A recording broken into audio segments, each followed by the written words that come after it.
महाराष्ट्र राज्यातील तब्बल 17 लाखाहून अधिक सरकारी कर्मचारी आणि निवृत्ती वेतनधारकांसाठी नवीन वर्ष 2026 अत्यंत दिलासादायक ठरले आहे.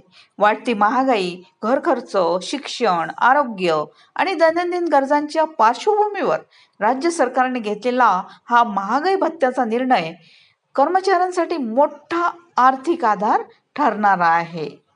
तर पाहूया DA किती वाढलेले आहे, म्हणजेच महागाई भत्ता.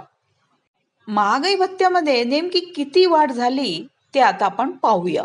राज्य सरकारच्या ताज्या निर्णयानुसार महागाई भत्त्यात 3% ते 4% वाढ. एकूण DA आता 50%च्या मर्यादेपेक्षा जास्त. जानेवारी 2026 पासून लागू. आता एकूण DA आता 50%च्या मर्यादेपेक्षा जास्त जानेवारी 2026 पासून लागू होणार आहे.